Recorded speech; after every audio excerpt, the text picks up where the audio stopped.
तो जैसा कि पिछले एपिसोड में हमने देखा था, मूलचंद फिलहाल 8 बुजुर्ग वाला इनहेरिटेंस अब हासिल करने के लिए लग जाता है। अब आगे इधर बाकी जो रेलिक्स थे 8 बुजुर्ग के अलावा वहां पर भी फियर्स फाइट चल रहा था। जैसे कि वो जो एंशिएंट डाइटी थे जहां पर लुओली गई थी, उनका भी फिलहाल कुछ एविल्स फिगर्स के साथ फाइट शुरू था। इधर किंग जुआन को दिखाया जाता है जो कि लुओली से पूछती है वो जो लड़की आई हुई थी बाइजिंगेर, ये क्या कर रही है, क्योंकि इस लड़की का भी टारगेट एंसेस्टर ग्रेट स्पिरिट के इनहेरिटेंस पर ही था। फिलहाल ये लड़की क्रॉस लेग्ड होकर बैठ जाती है और अपनी ऑरा से जो ग्रेट एंसेस्टर की स्पिरिट होगी उनसे बात करने को देखती है। लुओली बताती है कि वो जो एंसेस्टर हैं उनके स्पिरिट सोई हुई है, तो ये कम्युनिकेट करके इनहेरिटेंस हासिल करना चाहती है। लिंगजी फिर कहती है फिर तो हमें उसे रोकना चाहिए, अगर बाइजिंगेर को मिल गया तो तुम्हें इनहेरिटेंस थोड़ी मिल पाएगा। लॉन्गजियांग भी कहते हैं मैं जाता हूँ और उसे रोकता हूँ, पर लुओली इन्हें भी रोक देती है और ये कहती है हालांकि जो टेक्निक वो लड़की यूज कर रही है वो ग्रेट स्पिरिट एंसेस्टर का ही टेक्निक है, लेकिन फिर भी उन्हें ऐसे जगा पाना मुश्किल है। बाइजिंगेर के आसपास के जो लोग थे फिलहाल इसे प्रोटेक्ट कर रहे थे और जो ये ऑरा कंडेंस करके आगे भेजती है वो वापस लौट आता है, पर सामने से कोई हरकत नहीं होती है। ये कितना भी कोशिश करती है एंसेस्टर के स्पिरिट को अवेक नहीं कर पाती है, बल्कि एविल क्लैन के कुछ लोग अट्रैक्ट हो जाते हैं और इससे फाइट करने लगते हैं। बाइजिंगेर के पास में एक बंदा था, यह स्माइल देता है कि कोई बात नहीं, अगर तुम नहीं जगा पाई तो ये लुओनी वगैरह ये कुछ नहीं कर पाएंगे, थोड़ी देर बाद हम फिर से ट्राई करेंगे। फिर भी बाइजिंगेर कहती है हमें सावधान रहने की जरूरत है। लुओनी की तरफ देखकर ऐसा ये कहती है। लुओनी भी फिलहाल अब क्रॉस लेग्ड होकर बैठ जाती है। किंग जुआन भी पूछती है कि लुओनी क्या तुम ये कर पाओगी, क्योंकि बाइजिंगेर उसने कितने अटेम्प्ट दिए फिर भी वो फेल हो गई, उसकी ऑरा ऑल्टर तक पहुंच ही नहीं पा रही थी। लुओली के चेहरे पर स्माइल था और एक कहानी सुनाती, तुम्हें मालूम है मैं क्यों बात कर पाऊंगी, क्योंकि मेरे पास लुओ गॉड सेलेस्टियल बॉडी है और जो स्पिरिट क्लैन के एल्डर थे यानी ये एंसेस्टर ये उनके प्यार में थे उस समय, तो जैसे मैं ये ऑरा रिलीज करूंगी पक्का है कि वो अट्रैक्ट तो होंगे।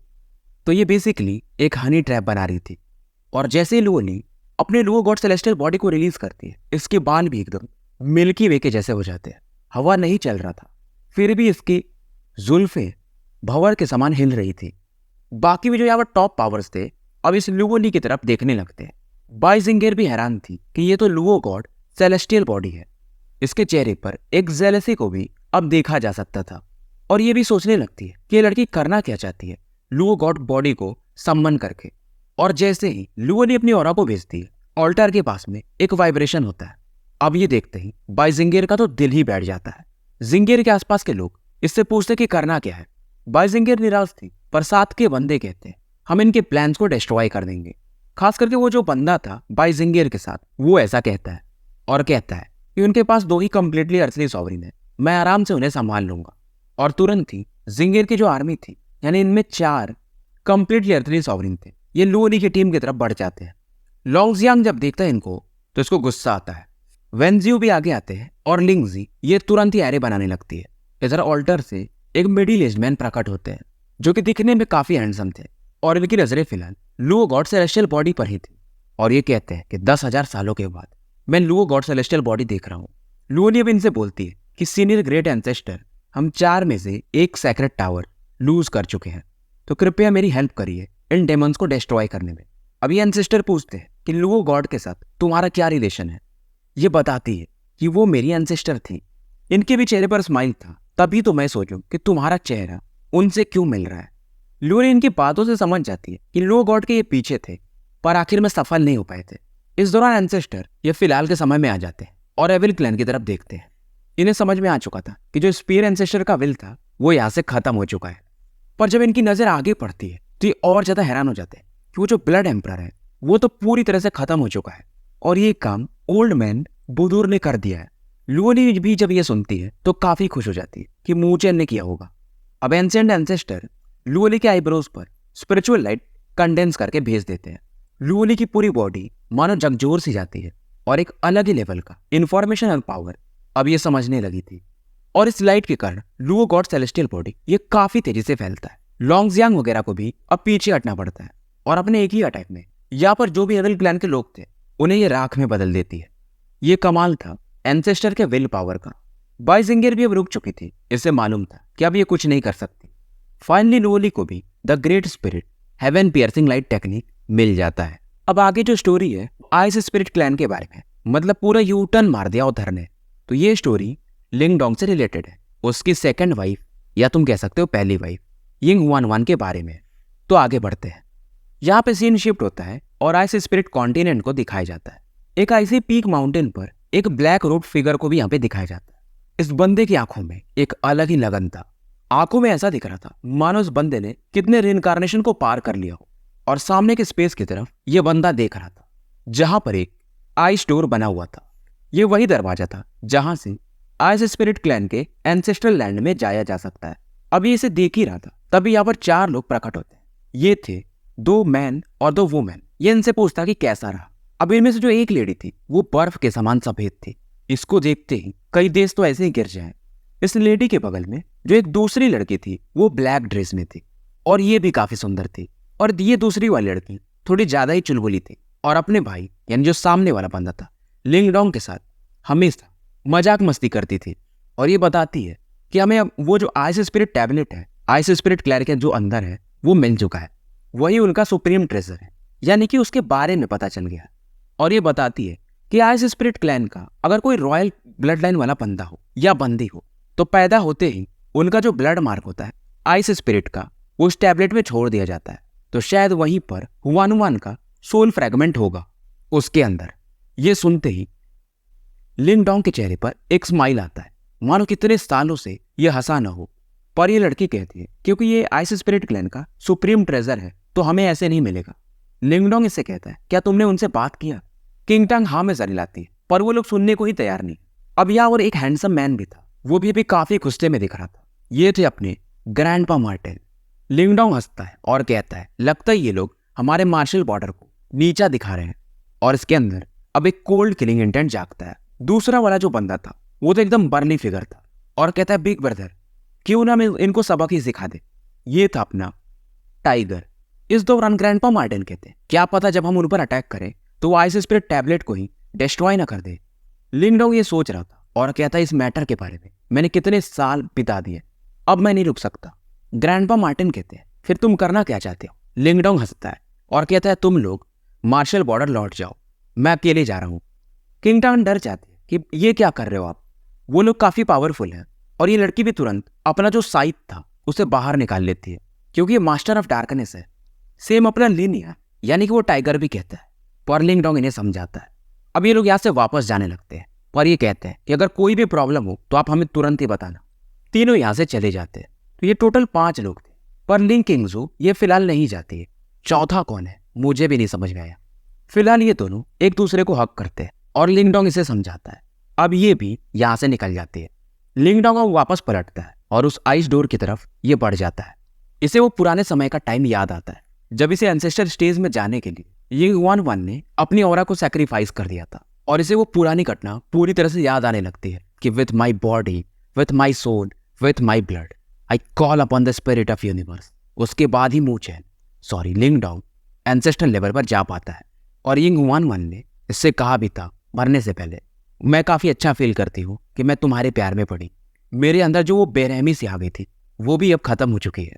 तुमने मुझसे पूछा था कि मैं आइस मास्टर हूँ या यिंग वन वन, चाहे कुछ भी हो जाए मैं हमेशा तुम्हारे लिए यिंग वन वन ही रहूंगी। और लिंग डोंग आगे बढ़ रहा था और कह भी रहा था कुछ भी हो जाए मैं तुम्हें यहाँ से बिना लिए जाऊंगा नहीं। इधर आइस स्पिरिट क्लैन के अंदर के माहौल को दिखाया जाता है जहां पर फिलहाल बांसुरियां वगैरह बज रही थी और कई सारे टॉप पावर्स मजे कर रहे थे।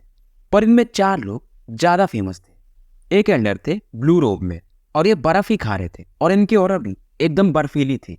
ब्रीदिंग स्टाइल भी इनका ऐसा था कि एक परफेक्शन आर्ट ये मास्टर कर चुके थे जिससे कि एंसेस्टर्स आइसी नीदर वर्ल्ड डिवाइन आर्ट कहा जाता है।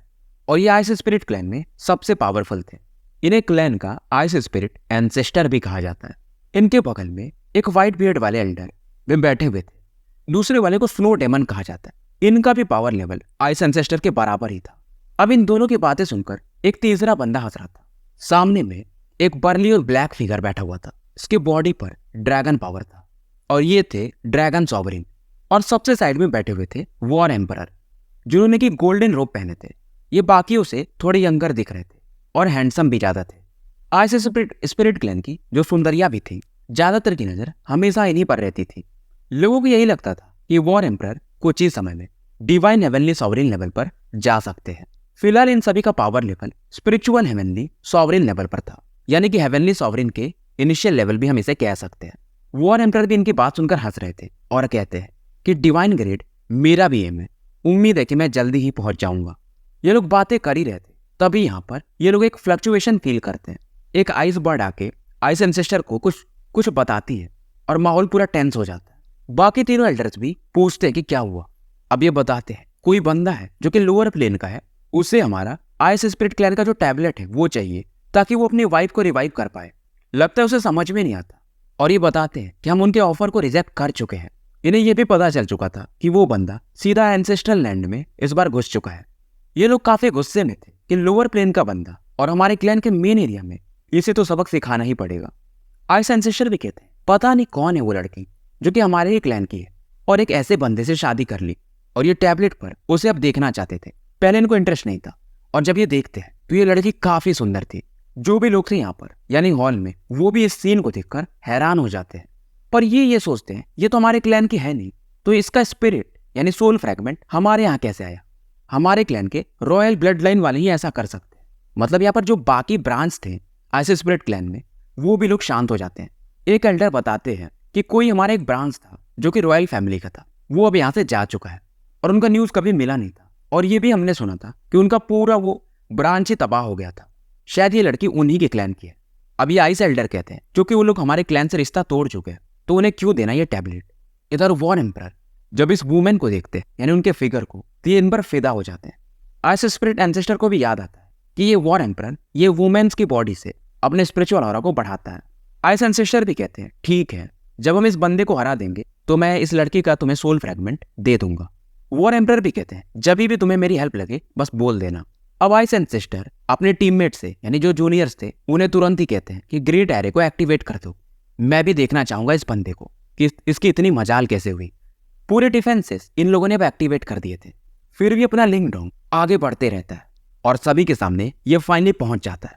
ये काफी दिखने में लंबा था, ऑरा इसकी अनफैथमेबल यानी जिसका अंदाजा न लगाया जा सके, और बॉडी से लगातार लाइटनिंग चमक रही थी। हाथों में एक लाइटनिंग एम्परर का स्टाफ भी था और ये आते ही बोलता है लिंक डोंग, मार्शल बॉर्डर से आया हूँ, आइस स्पिरिट टैबलेट चाहिए। लोग हैरान थे कि एरे भी कुछ नहीं कर पा रहा है, कोई भी डिफेंस इनका काम नहीं कर रहा था और बंदे की आंखों में बिल्कुल भी डर नहीं था। आइस एंसेस्टर कहते हैं वहीं रुक जाओ। अब क्योंकि ये हेवनली सॉवरेन लेवल पर थे तो एक ग्रेट बेल यानी कि एक घंटा लिंगडोंग की तरफ बढ़ाते हैं। फिलहाल ये अटैक नहीं करते और लिंगडोंग से बातें करने लगते हैं। लिंगडोंग इन्हें कहता है मुझे बस वो टैबलेट चाहिए, मैं हमेशा आपके इस एहसान को याद रखूंगा। एंसेस्टर कहते हैं मुझे पता है, पर वो हमारा सुप्रीम ट्रेजर है, तुम्हारे चक्कर में वो डैमेज हो सकता है। और आवाज इनकी काफी कड़ी थी। अब लिंगडोंग भी कहता है फिर मुझे मत रोकिएगा। और अब लिंगडोंग की बॉडी से अनमैचेबल लाइटनिंग बाहर निकलने लगती है और जो भी यहाँ के डिफेंसेस थे ये उन्हें तुरंत ही तोड़ने लगता है। अब ये लोग आइस ड्रैगन्स बना के लिंगडोंग पर अटैक करने लगते हैं और लिंगडोंग अपने लाइटनिंग पावर से एक एक करके इन्हें तोड़ते जाता है और जितने भी एरे थे ये एक एक करके उन्हें भी डिस्ट्रॉय कर देता है।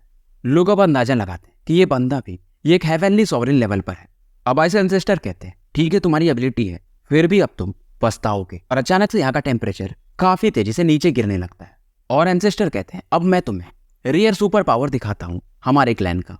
और ये टेक्निक यूज करते हैं rare super power, eternal frost art, और कई सारे बर्फ के एकदम चुभने वाले टुकड़े लिंगडोंग की तरफ बढ़ने लगते हैं। इनकी संख्या कम से कम लाखों में होगी और ये तुरंत ही लिंगडोंग के आसपास 1 लाख फीट का एक बैरियर बना देते हैं, यानी कि लिंगडोंग इसके बीच में फंस जाता है। अब एंसेस्टर क्लैन के लोग एक चैन की सांस लेते हैं। ये एक सीलिंग टेक्निक था और इसमें से आज तक कोई बाहर नहीं निकल पाता है। एंसेस्टर अपना ज्ञान दे ही रहे थे, तभी अचानक से इस सीलिंग टेक्निक में क्रैक्स आने लगते हैं। लोग हैरान थे कि इस बंदे की स्पिरिचुअल एनर्जी क्या एंसेस्टर फील नहीं कर पाए।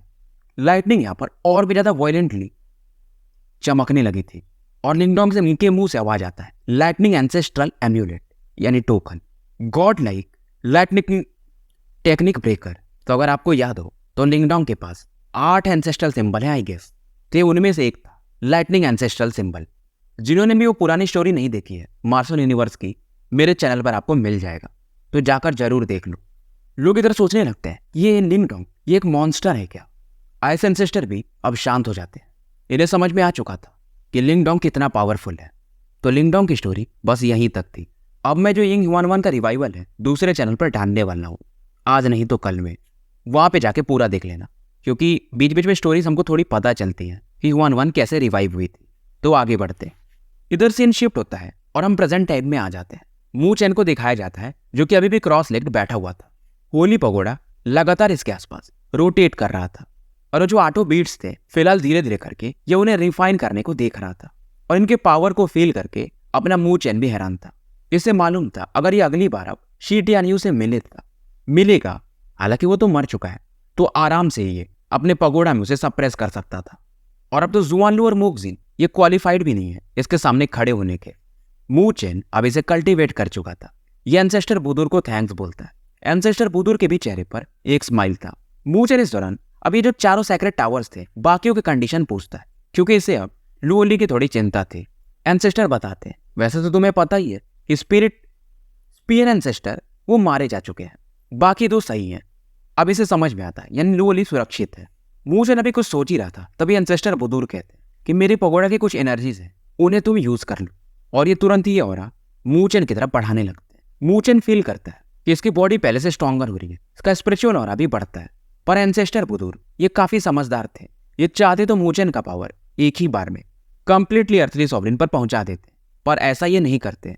ज्यादातर ऑरा ये मू चैन की फिजिकल बॉडी को इन्हांस करने में लगा देते हैं ताकि मू चैन का जो बेस है वो स्टेबल रहे और फ्यूचर में ये इनसे भी ऊपर जा सके, यानी कि डिवाइन हेवनली सॉवरिन से भी ऊपर। मू चैन का पावर लेवल बढ़ते बढ़ते half step completely sovereign level पर आके रुक जाता है। मू चैन के दिमाग में एक ख्याल आता है कि इसके पास वो सेंट स्पिरिचुअल पिल भी है, उसे एक जब खाएगा तो आराम से कंप्लीटली अर्थली सॉवरिन पे पहुंच जाएगा। मू चैन इन्हें प्रणाम करता है। इस दौरान एंसेस्टर बुदुर इसकी आंखों में देखते हैं और कहते हैं देखो बच्चे, मुझे एक बात का जवाब दो। चाहे तुम्हारा एंसेंट बुदुर क्लैन के साथ कोई भी दुश्मनी हो, पर जब भी वो प्रॉब्लम में रहे मुझे एक प्रॉमिस करो कि हमेशा तुम उनकी हेल्प करोगे। मू चैन अचंभित हो जाता है कि मैं क्या हेल्प करूंगा, मैं तो बस अभी अर्थली सॉवरिन के पीक पे जा ही रहा हूँ, मैं तो एक चीटी हूँ। बुदुर क्लैन वाले काफी स्ट्रांग हैं। फिर भी ये इनकी बात में सहमति जता देता है। ओल्ड मैन काफी खुश होते हैं और मू चैन को फिलहाल ये जो स्पेस था उससे बाहर निकाल देते हैं। मू चैन जैसे ही बाहर आता है यहाँ पर किंग जुआन लुओली वगैरह आ चुके थे। वो इनसे पूछता है कि कैसा रहा। लुओली काफी खुश थी और मू चैन से भी पूछती है। मू चैन भी इसे अब अपना पगोड़ा दिखाता है। अब ये सब चीजें देखकर जुआनलू मोकजिन इनके चेहरे पर एक अलग ही विकेट स्माइल था कि तुम लोग अभी जीते नहीं हो, बाहर तो निकलो। और इधर मोकजिन वगैरह वो जो टोकन था उसे क्रश करके यहाँ के स्पेस से सीधा बाहर निकल जाते हैं। मू चैन वगैरह भी सेम टेक्निक यूज करते हैं और ये भी बाहर आ जाते हैं। शहर में फिलहाल काफी हलचल था, बहुत सारे लोग इनका भी वेट कर रहे थे। लॉन्ग जियांग वगैरह जब बाहर आते हैं तो वो जो स्लेयर्स की रैंकिंग थी डेमन स्लेयर्स की, वहां पर देखते हैं कि डेमन स्लेयर किंग टियान, उसके नीचे मू चैन का नाम था। क्योंकि इन्हें पूरा माजरा पता नहीं था कि मू चैन ने क्या किया है, तो ये पूछते हैं। वेनजियो भी पूछता है तो मू चैन बताता है हाँ वो मतलब हो गया गलती से, एंसेस्टर बुदुर ने मेरा हेल्प किया था। किंग जुआन हंस रही थी कि लगता है तुम ग्रेट 1000 पैलेस के सबसे यंगेस्ट डेमन स्लेयर किंग बन चुके हो पूरे इतिहास में। मू चैन बस एमए स्माइल कर रहा था। पर लुओली कहती है क्या पता वो लोग मू चैन को माने कि नहीं, क्योंकि वो मेथड थोड़ा अलग था। एंसेस्टर बुदुर ने हेल्प किया था। मू चैन भी बोलता है इससे कोई फर्क नहीं पड़ता। इधर ये बात ही कर रहा था तभी स्पेस में फ्लक्चुएशन होता है और एक आवाज आती है, अरे ये तो हमारा नया डेमन स्लेयर किंग है ना। सभी लोग इनकी बात सुनकर मू चैन की तरफ देखने लगते हैं और ये थे अपने स्कारलेट फ्लेम डाइटी, जो कि फिलहाल मू चैन के मजे ले रहे थे। स्कारलेट फ्लेम डाइटी अब लुओली की तरफ देखते हैं कि क्या तुम सफल हुई, पर लुओली कुछ बोलती नहीं है बल्कि मू चैन की तरफ देखकर स्माइल कर रही थी। फ्लेम डाइटी को गुस्सा आता है कि तुम दोनों मेरे मजे ले रहे हो। और फिलहाल फ्लेम डाइटी बाकी जो लोग जो यहाँ पर इकट्ठा हुए थे उन्हें भगा देते हैं। उसके बाद लुओली इनके सामने हाँ में सरी लाती है और बताती है कि वो मिशन पूरा हो चुका है। फ्लेम डाइटी तो एकदम चैन के सांस लेते हैं, काफी खुश हो जाते हैं और कहते हैं लुओली अब तुम्हें हमारे साथ ग्रेट स्पिरिट एंसेंट क्लैन चलना पड़ेगा, क्योंकि अब तुम ऑफिशियली होली मेडन बन चुकी हो। लुओली चौंक जाती है, मतलब मैं मू चैन से फिर से बिछड़ जाऊंगी। मू चैन भी थोड़ा सा निराश था। इधर वो जो ग्रेट 1000 हाउस था यानी यहाँ का डेमन स्लेयर डिपार्टमेंट, वहां भी थोड़ी हलचल थी। इधर मोइन, हेगवांग वगैरह जुआनलू और मोकजिन के साथ मू चैन के करीब आ जाते हैं और अपना हेवनली लेवल का प्रेशर मू चैन पर रिलीज करते हैं। पर इन्हें काउंटर करने के लिए फ्लेम डाइटी भी अपने पावर को एक्टिवेट कर देते हैं। ये इन्हें समझाते हैं कि हमारा मैटर है, बीच में मत पड़ो। पर स्कारलेट फ्लेम डाइटी भी कहते हैं इस बच्चे को मैं लेकर आया था तो ये मेरी जिम्मेदारी है। दोनों का इस दौरान एक एक पंच भी लगता है, यानी कि बैटल करने लगते हैं। इनका एक ही मकसद था कि 8 बुदुर वाला वो पावर ये मू चेन के हाथ में न रहे। हे गुआंग एक पाम अटैक बढ़ाता है, बदले में स्कारलेट फ्लेम डाइटी अपने फ्लेम पावर से इसे डिसॉल्व कर देते हैं।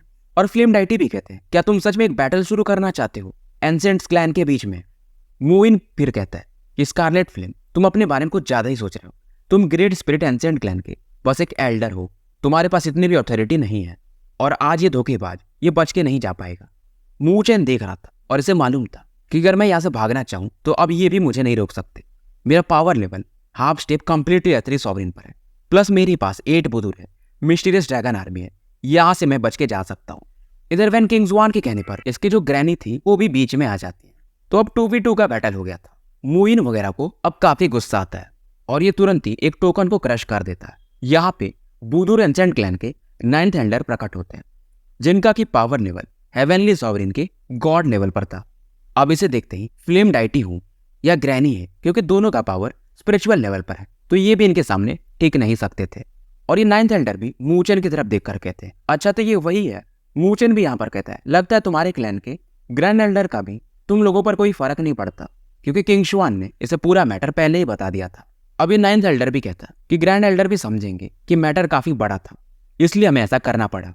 मूचन भी जानता था कि स्पिरिचुअल ग्रेड के हेवनली सॉवरिन से तो चलो ये फाइट कर भी पाएगा, यानी बच के भाग भी पाएगा, पर गॉड लेवल से ये टिक भी नहीं सकता इनके सामने। इधर अब ये लोग मूचन को धमकाने लगते हैं कि यहाँ से चल लो, नहीं तो अब तुम बचोगे नहीं। मूचन भी अब मार्शल एंसेस्ट्रल वाला जो एंशिएंट रून था उसे बाहर निकालता है। पर तभी यहाँ पर एक आवाज आती है कि तुम लोग यहाँ पे क्या कर रहे हो, ये हमारे ग्रेट 1000 पैलेस का एरिया है और बुदुर एंसेंट क्लैन वालों तुम लोग ज्यादा आगे बढ़ रहे हो। ये थे वही ग्रे रोब्ड ओल्ड मैन जो कि मूचन को उस टाइम टोकन दिए थे। और ये लोग क्योंकि ग्रेट 1000 पैलेस के थे तो इनसे चाहे कोई भी क्लैन हो, एंसेंट क्लैन भी हो, वो इज्जत से बात करते थे। ओल्ड मैन आते ही मूचन से इसका टोकन मांगते हैं। मूचन चौंक जाता है, इसका टोकन फिलहाल गोल्डन हो चुका था। ओल्ड मैन ये जो ग्रे रोब्ड ओल्ड मैन थे मूयू की तरफ स्माइल करते हैं और कहते हैं ये लड़का हमारा डेमन स्लेयर किंग है तो इससे तुम लग नहीं सकते हो। अब ये सुन करके चाहे मोइन हो या वो जो 9th एल्डर आए थे वो भी शांत हो जाते हैं और कहते हैं ऐसा कैसे हो सकता है, ये तो अपरली अर्थली सॉवरिन है, जरूर इसने चीटिंग किया है। पर ग्रे रोब्ड एल्डर भी समझाते हैं कि देखो उसने विल पावर को यूज किया था, मारा तो उसने ही है और हमारे हेडक्वार्टर वाले इस बात को मान चुके हैं। तो मूचन अब officially 2nd daemon slayer king है। अब मूचन की अथॉरिटी इतनी है क्योंकि डेमन स्लेयर किंग है तो ये बुदुर क्लैन के लीडर के साथ भी बैठ सकता है, यानी इसकी औकात अब बढ़ चुकी थी। फिलहाल चाह के भी 9th एल्डर यहाँ पे कुछ कर नहीं सकते थे। ये गुआंग मोइन का भी एक्सप्रेशन अब एकदम अगली हो जाता है। इन्हें मालूम था अगर ये कुछ करना भी चाहेंगे तो ग्रेट 1000 पैलेस के सामने ये लोग भी नहीं टिक सकते। हालांकि बैटल हो तो बराबर का ही होगा, पर लॉसेस इनके भी सीरियस होंगे और फिलहाल मैटर एविल क्लैन से ज्यादा है तो ये लोग भी अब शांत हो जाते हैं। अब ये जो ग्रे रोब्ड एल्डर थे इनका नाम था मास्टर लू। ये मूचन को ग्रीट करते हैं। मूचन भी हैरान था कि एल्डर ऐसा मत करिए, आप मेरे से उम्र में बड़े हैं। पर मास्टर लू स्माइल करते हैं कि तुम्हारा पद मेरे से बड़ा हो चुका है। जाने से पहले वो 9th एल्डर कहता है मूचन तुम बचोगे नहीं, चाहे कुछ भी कर लो। मूचन कहता है ट्राई करके देख लेना और टेंशन मत लो, एक ना एक दिन मैं जरूर बुदुर क्लैन में आऊंगा। 9th एल्डर भी कहते हैं तुम्हारा वेट रहेगा। फाइनली ये लोग यहाँ से निकल जाते हैं। इनके जाने के बाद मूचन कहता है जैसा तुम लोगों ने किया है ना, ये मन ही मन कह रहा था, पूरा सूद समेत वापस लौटाऊंगा। फ्लेम डाइटी भी मूचन से काफी प्रभावित हुए थे कि ये बंदा एक ना एक दिन काफी पावरफुल बनने वाला है। अभी ये डेमन स्लेयर किंग बन चुका है। मास्टर लू फिलहाल मूचन को थोड़ा बुलाते हैं और बताते हैं कि हेडक्वार्टर तुम्हें अब मान चुका है, पर तुम्हारा स्ट्रेंथ अभी काफी वीक है, इसलिए तुम्हें हम डेमन स्लेयर किंग का जो वो पद होता है वो तो दे रहे हैं, पर उसके पावर्स को, अथॉरिटी को तुम फिलहाल नहीं यूज कर सकते। मूचन भी सरप्राइज नहीं होता है क्योंकि ये जानता था, क्योंकि जितना पावर उतनी ज्यादा जिम्मेदारी। ये मान जाता है। मास्टर लू भी हैरान थे कि तुम मान जा रहे हो। मूचन कहता है मैं समझता हूँ ग्रेट 1000 पैलेस मजाक के लिए नहीं बनाया गया है, ये एविल किंग्स को मारने के लिए बनाया गया है। मास्टर लू भी इससे काफी प्रभावित होते हैं और ये कहते हैं टेंशन मत लो, पर अब तुम्हारे पर कोई हाथ नहीं लगा सकता। और मास्टर लू इससे कहते हैं ठीक है तुम 22 लाख बन गए, पर ये जो तुम्हारे पॉइंट्स हैं ये काम करेंगे। मूचन भी अचंभित था, मतलब मैं ये डेमन स्लेयर पॉइंट को यूज कर सकता हूँ, क्योंकि इसे मालूम था अंदर में कई सारे पॉइंट्स के दम पे ये ट्रेजर्स हासिल कर सकता है, इवन रेयर सुपर पावर्स भी। और मास्टर लू इसे लेकर अंदर जाते हैं। ये लोग एक ब्रॉन्ज गेट में एंटर करते हैं। यहाँ पर कई सारे क्रिस्टल बॉल्स मू चेन को देखने को मिलते हैं। हालांकि ये ब्रांच था, पर यहाँ पर भी काफी सारे ट्रेजर्स थे। मू चेन अभी ने यानी जो क्रिस्टल बॉल्स थे उन्हें देखना शुरू करता है। जैसे कि एक हेवनली फिल्म स्पीयर था, इसको खरीदने के लिए 800 डेमन पॉइंट्स लगेंगे। 99 रैंक की सेलेस्टियल बॉडी भी थी, रैंक 39 की भी थी। मू चेन कहता है कि आपके पास इससे भी एडवांस आइटम है, और ये इशारा करते हैं जो quasi rare type divine artifacts थे उसकी तरफ। मू चेन की नजर एक विप पर पड़ती है, मतलब इसे रस्सी समझो। इसे गॉड बाइंडिंग विप कहा जाता है, और इसे एंशिएंट मंडाला फ्लावर से बनाया गया, और वो वाला mandala flower even heavenly sovereign level पर था। तभी मू चेन को लगा था क्यों इसने एक फैमिलियरिटी फील की थी।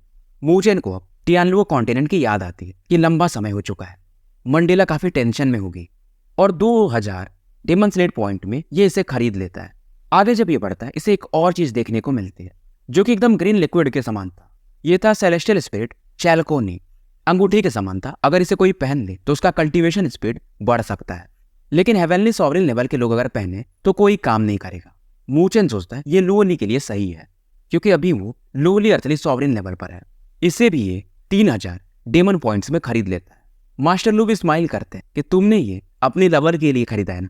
मू चेन भी स्माइल करता है। अब इसके पास बस 5000 डेमन स्लेइंग पॉइंट्स बचे थे, और फिलहाल अभी अपने लिए एक क्वासी रेयर डिवाइन आर्टिफैक्ट ढूंढने लगता है, और इसकी नजर पड़ती है वज्रा स्पिरिट डिस्ट्रॉइंग प्लाज्मा पर, जो कि एक गोल्डन लिक्विड के समान दिख रहा था और काफी मिस्टिकल था। मास्टर लू कहते हैं इसे डिवाइन आर्टिफैक्ट में मिक्स किया जाता है, जिससे वेपन काफी स्ट्रांग बन जाता है। और ये पूछते हैं क्या तुम ऐसा कुछ करना चाहते हो, क्या कोई वेपन फोर्ज करना चाहते हो।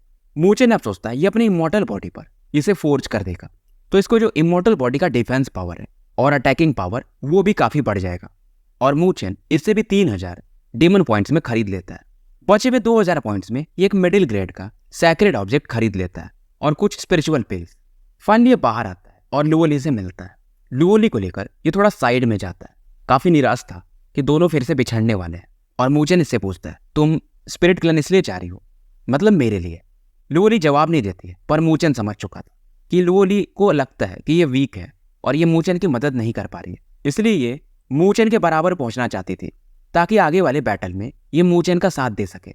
और ग्रेट स्पिरिट एंशिएंट क्लैन इसके लिए अच्छा भी था, हालांकि वहां पर भी स्ट्रगल तो रहेगा ही। मू चेन अभी कुछ बोलने ही वाला था, पर लुओली अपने हाथ इसके होठों पे रख देती है कि टेंशन मत लो, मैं सेफ रहूंगी। और ये उसे वो जो अंगूठी था ग्रीन एमेराल्ड वाला दे देता है। लुओली भी इसे पहन लेती है। चेहरे पर से इसके काफी सुंदर स्माइल था, और मू चेन इससे कहता है ऐसे मत हंसना जब मैं तुम्हारे साथ नहीं रहूंगा। लुओली भी हंसने लगती है कि बकवास बंद करो। फिलहाल दोनों एक दूसरे से गले मिलते हैं, और जैसे लुओली पीछे हट रही थी मू चेन इसे किस करने लगता है। लुओली थोड़ा शर्मा जाती है कि लोग अभी साइड में ही हैं, पर मू चेन अपना लौंडा मानता नहीं है।